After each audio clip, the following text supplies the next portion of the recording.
يعطيكم العافية. اليوم عنا وصفة جديدة رح نعملها سوا. وصفتنا اليوم كريسبي، رح نعملها سوا. رح نعمل صوص الأحمر كريمة الثوم. إذا بتحبوا طريقة كريمة الثوم اكتبوا لي بالتعليقات لنزلكم الطريقة. تابعوا معي الفيديو، يلا نعمل طريقة العمل. بالبداية هون عندي كاسة من الحليب، رح أحط ملعقة من الخل لأنقع فيها فتايل صدر الدجاج. هلأ رح ركب البهارات اللي رح استخدمهم. ملعقتين صغار من الملح، نص ملعقة من الفلفل الأبيض، ملعقتين صغار من ثوم بودرة، ملعقتين صغار من بصل بودرة، بالإضافة لنص ملعقة من زنجبيل، ربع ملعقة من كركم، ربع ملعقة من كاري، نص ملعقة من الهال. هلا بخلط البهارات كلها مع بعضها. هلا بحط تلت الكمية من البهارات للحليب.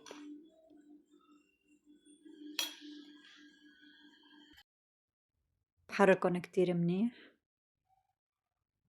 متابعيني الحلوين، بتمنى ما تنسوني من دعمكم، تشتركوا بالقناة، قناة اليوتيوب، تابعوني على حسابي الفيسبوك، على حسابي التيك توك، تعملوا لايك للفيديو ليصلكم كل وصفاتي. هلا بنزل بالدجاج، طبعا هيك قطعتهم انا.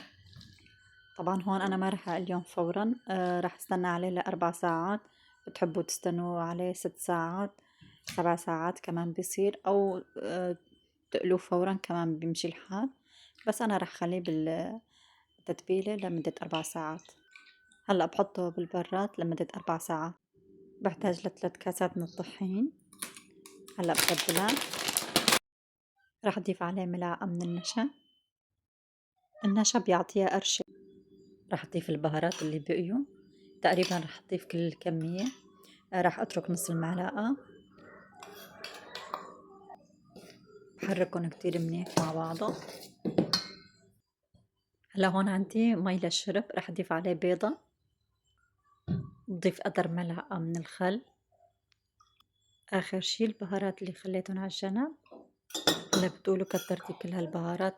لا، البهارات كريسبي بتحب البهارات كتير، فأنا ما كترتهم أبدا. لتحضير الصوص الأحمر بحتاج لمايونيز، مية الخل، كاتشب. ضفت 3 معالق من المايونيز، قدر ملعقة ونص من الكاتشب.